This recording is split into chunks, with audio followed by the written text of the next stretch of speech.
नमस्कार दोस्तों, किसान वाणी रेडियो 90.4 FM से मैं विभा शर्मा। आज हम बात करेंगे ऐसे कार्यक्रम की जो महिलाओं से जुड़ा हुआ है और एक बहुत ही महत्वपूर्ण विषय है, महिलाओं के भूमि अधिकार। आप भूमि अधिकार से समझ गए होंगे कि महिला के पास किसी भी प्रकार की कोई भी संपत्ति, जमीन, प्लॉट, मकान, कृषि करने योग्य भूमि, यदि ये भूमि होती है तो वो उसका भूमि अधिकार है। भारत में महिलाएं परिवार और समाज का आधार होती हैं, लेकिन कई बार उन्हें जमीन, संपत्ति और परिवार के संसाधनों पर बराबरी का कोई हक नहीं मिल पाता। इसी कार्यक्रम में हम जानेंगे कि महिलाओं के जो भूमि अधिकार है वो क्या है, क्यों जरूरी है और कब कब कैसे महिलाएं अपने अधिकार प्राप्त कर सकती हैं। हम लोगों की राय सुनेंगे।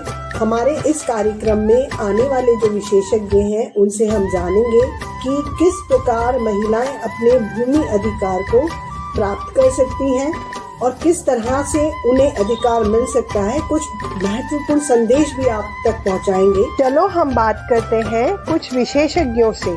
हमारे सीनियर अधिवक्ता श्रीमती कल्पना शर्मा मैम से। मैडम, मैं ये आपसे जानना चाहूंगी कि भारत में महिलाओं के जो भूमि अधिकार हैं उनसे जुड़े मुख्य कानून के बारे में अपना प्रकाश डालें। देखिए, महिलाओं के भूमि से अधिकार हो या वैसे अधिकार हो, संपत्ति में एक ही बात है, संपत्ति का अधिकार और भूमि का अधिकार। अब भूमि के अधिकार की बात अपन यूं कर लेते हैं कि भूमि का जो अधिकार है उसमें पिता की प्रॉपर्टी है। अगर पिता की प्रॉपर्टी से आपको अधिकार मिला है, पिता की संपत्ति से आपको भूमि मिल रही है, तो पिता की संपत्ति में जो पुत्र का अधिकार है वही अधिकार एक पुत्री का है। तो महिला का वही अधिकार है जो एक पुत्र का अधिकार है। बहुत अच्छी आपने बात कही है कि समानता का अधिकार, बराबरी का अधिकार हमारे पास है, महिलाओं के पास है। तो स्वाभाविक है कि जब भूमि का अधिकार, मालिकाना हक जब महिलाओं को मिलता है तो उनमें एक आत्मविश्वास बढ़ता है। तो इसको आप कैसे देखते हैं कि उनके जीवन और परिवार में आर्थिक सुरक्षा में जो बदलाव आता है उसके बारे में आप बताएं। देखिए, बहुत अच्छी बात कही आपने कि प्रॉपर्टी का राइट होता है तो महिला में आत्मविश्वास, निश्चित रूप से आर्थिक रूप से सक्षम होते हैं तो आत्मविश्वास बढ़ता ही है। अब जैसे जो खेती की भूमि की बात कर रहे हैं, कृषि आराजी की जहां हम बात करते हैं तो पिता की जो संपत्ति है उसमें पुत्र और पुत्री का दोनों का बराबर का अधिकार है। ऐसे में अधिकतर मैं ये देखती आई थी पहले जब ये होता था, हमने भी ऐसा ही, जब भाइयों की जो प्रॉपर्टी के बारे में भाइयों को हिस्सा लेने की बात आती है तो बहनों के साइन करवा लेते हैं, भाई साइन कर दो, और बहनें भाइयों के साइन कर देती थी। लेकिन आज की स्थिति में अंतर आ गया कि आजकल की बहनें भी होशियार और होना भी चाहिए। उनके अपने अधिकार है, उनका अधिकार है कि वो सोच समझ के अपने अधिकार का, जब पति भाई के हिस्से के लिए त्याग करती हैं, भाई के पक्ष में अपना हिस्सा छोड़ती हैं, तो उस समय अपने सोच समझ करके और हिस्सा छोड़ें। क्योंकि कई बार क्या हो जाती है स्थिति कि बहन दो राह पे खड़ी हो जाती है, इधर पति पीछे पड़ता है कि तुम हिस्सा ले, ऐसे बहुत सारे मामले होते हैं, और इधर भाई कहता है कि छोड़ो। कई बार स्थिति भाई की ये भी हो जाती है कि वो बगैर बताए ही साइन करवा लेते हैं चुपचाप से।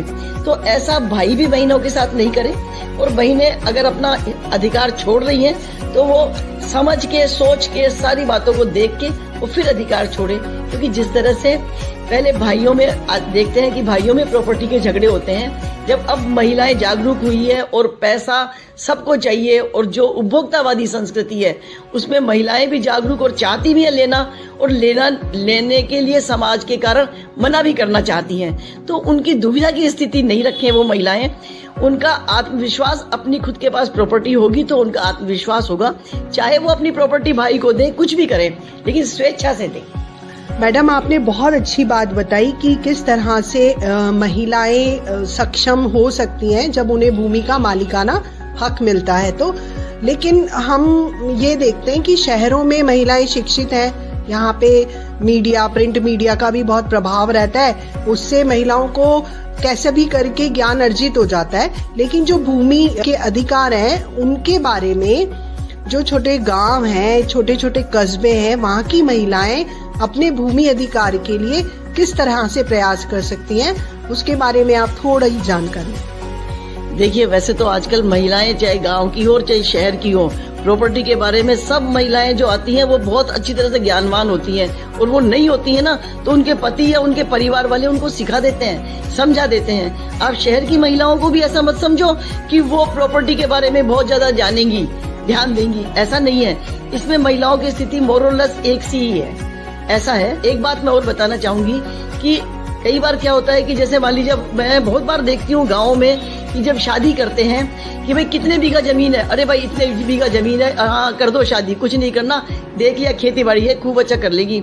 लेकिन खेती बाड़ी में जब हम शादी करते हैं अपने बच्चे की, तो उस समय में ये भी देखना है कि वास्तव में उनमें पति का कितना हिस्सा है, पिता के पास कितनी खेती आराजी, कितनी कृषि आराजी है। ऐसा नहीं कहने से ही नहीं कर लें। और उसके बाद में पति के पास चाहे 100 बीघा जमीन है, लेकिन उसमें महिला का पति की प्रॉपर्टी में केवल मेंटेनेंस, भरण पोषण लेने का अधिकार है।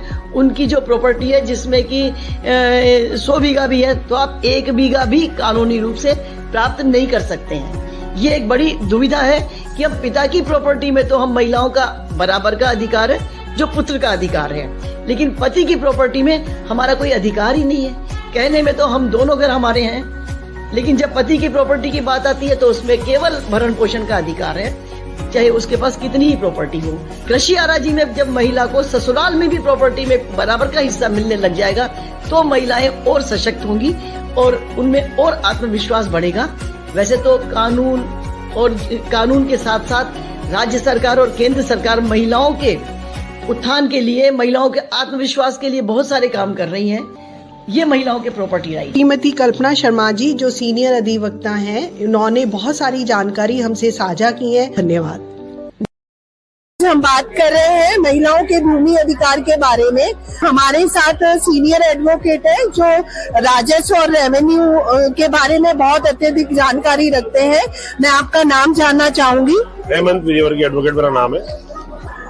हमारे साथ हेमंत विजयवर्गीय साहब है और मैं उनसे जानना चाहूंगी कि ये हमारा जो देश है, इस देश में आधी आबादी महिलाओं से जुड़ी हुई है और महिलाओं के पास भी अपने अधिकार होने चाहिए। उसमें सबसे पहला अधिकार आता है भूमि अधिकार, क्योंकि यदि भूमि अधिकार उनके पास होगा तो वो उनमें एक आत्मविश्वास अलग से होगा। तो मैं उनसे एक सवाल पूछना चाहूंगी कि क्या आपको लगता है कि भारत में महिलाओं को भूमि जो है वो बराबरी का अधिकार उनको मिलना चाहिए?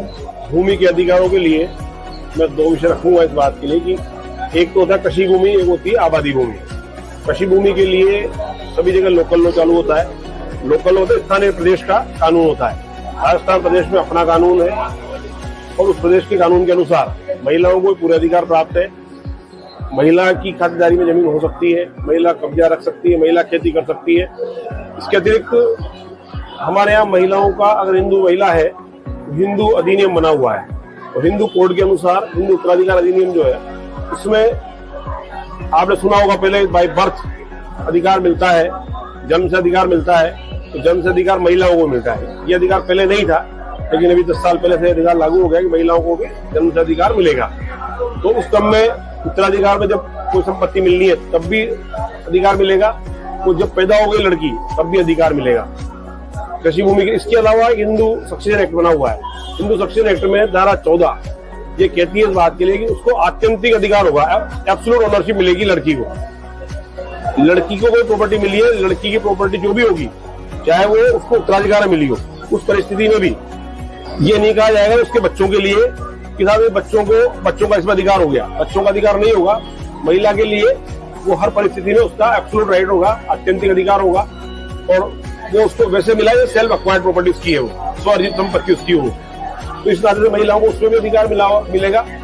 आबादी भूमि की जहां तक बात करें, आबादी भूमि के लिए हिंदू उत्तराधिकार अधिनियम जो हमारा है उसके अनुसार जन्म से उसको अधिकार है और जन्म से अधिकार के तहत वो संपत्ति पर अपना कब्जा रख सकती है, अपना उपयोग कर सकती है, विक्रय कर सकती है या जो भी उसको उपयोग करना है वो कर सकती है, उसका पूरा अधिकार है। आपने बहुत अच्छी जानकारी दी और एक्ट के बारे में भी बताया।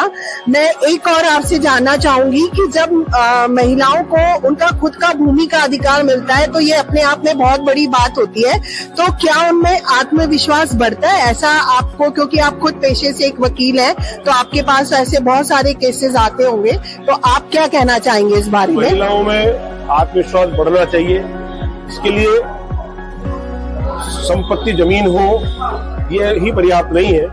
आपने देखा होगा समय समय पर राजस्थान सरकार ने ऐसे कई सारे नियम बनाए। इसमें एक तो विषय ये है, सब रजिस्ट्रार का जो रजिस्ट्री होती है, पंजीयन जो होता है, उसमें महिलाओं के नाम अगर पंजीयन कराएं तो उसमें 1% स्टैंप ड्यूटी कम लगती है। ये केवल इसीलिए है कि महिलाओं के नाम पंजीयन कराने की प्रवृत्ति बढ़े। आपने फिर देखा होगा जन आधार कार्ड बनने की व्यवस्था चलती है, आधार कार्ड बनने की व्यवस्था चलती है, उसमें महिलाओं को परिवार का मुखिया बनाया गया। आपने देखा होगा नगर पालिका अधिनियम के तहत जो पट्टे बनाए जाते हैं, चाहे 69 का किया था, 69 के पट्टों में भी महिला को ही पट्टा दिया जाएगा, पुरुष को पट्टा नहीं दिया जाएगा। ये महिला का आत्मविश्वास बढ़ाने के लिए, उसका स्वाभिमान बढ़ाने के लिए, उसकी सुरक्षा बढ़ाने के लिए ये सब व्यवस्थाएं की गई है। और निश्चित रूप से जमीनों को अगर महिला को अधिकार मिलता है तो उसके आधार पर महिला का आत्मविश्वास बढ़ता है, स्वाभिमान बढ़ता है, सुरक्षा बढ़ती है। और अब परिस्थिति में बदलाव आने लगा है, लेकिन पूरे देश में बदलाव आ गया ऐसा नहीं कहता मैं, या पूरी सभी जगह बदलाव आ गया हो। अभी आवश्यकता इस बात की कि महिलाओं को और सुरक्षा और संरक्षण संपत्ति के आधार पर दिया जाए, और उसके लिए लगातार काम चल रहा है।